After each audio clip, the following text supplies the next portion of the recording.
نبی کریم صلی اللہ علیہ وآلہ وسلم اپنے حجرے سے نکلے، لوگوں کو شب قدر کا بتانا چاہتے تھے۔ وہ کون سی رات ہے؟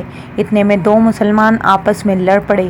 آپ صلی اللہ علیہ وآلہ وسلم نے فرمایا، میں تو اس لیے باہر نکلا تھا کہ تم کو شب قدر کا بتلاؤں، اور فلاں فلاں آدمی لڑ پڑے تو وہ میرے دل سے اٹھا لی گئی، اور شاید اسی میں کچھ تمہاری بہتری ہو، تو اب ایسا کرو کہ شب قدر کو رمضان کی 27ویں، 29ویں، 25ویں رات میں ڈھونڈا کرو۔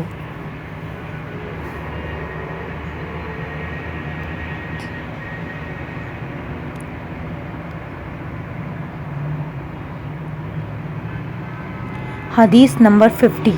ایک دن نبی کریم صلی اللہ علیہ وآلہ وسلم لوگوں میں تشریف فرما تھے کہ آپ کے پاس ایک شخص آیا اور پوچھنے لگا، ایمان کسے کہتے ہیں؟ آپ صلی اللہ علیہ وآلہ وسلم نے فرمایا، ایمان یہ ہے کہ تم اللہ پاک کے وجود اور اس کی وحدانیت پر ایمان لاؤ، اور اس کے فرشتوں کے وجود پر، اور اللہ کی ملاقات کے برحق ہونے پر، اور اس کے رسول کے برحق ہونے پر، اور موت کے بعد دوبارہ اٹھنے پر ایمان لاؤ۔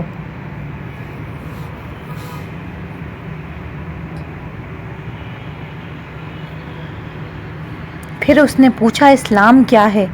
آپ صلی اللہ علیہ وآلہ وسلم نے پھر جواب دیا، اسلام یہ ہے کہ تم خالص اللہ کی عبادت کرو اور اس کے ساتھ کسی کو شریک نہ بناؤ، اور نماز قائم کرو، اور زکوٰۃ فرض ادا کرو، اور رمضان کے روزے رکھو۔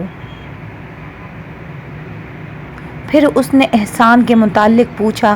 آپ صلی اللہ علیہ وآلہ وسلم نے فرمایا، احسان یہ ہے کہ تم اللہ کی عبادت اس طرح کرو گویا تم اس سے رہے ہو، اگرچہ یہ درجہ نہ حاصل ہو تو پھر یہ سمجھو کہ وہ تم کو دیکھ رہا ہے۔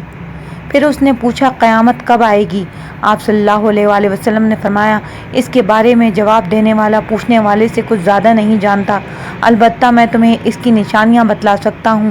وہ یہ ہیں کہ جب لونڈی اپنے آقا کو جنے گی، اور جب سیاہ اونٹوں کے چرانے والے دیہاتی لوگ ترقی کرتے کرتے مکانات کی تعمیر میں ایک دوسرے سے بازی لے جانے کی کوشش کریں گے۔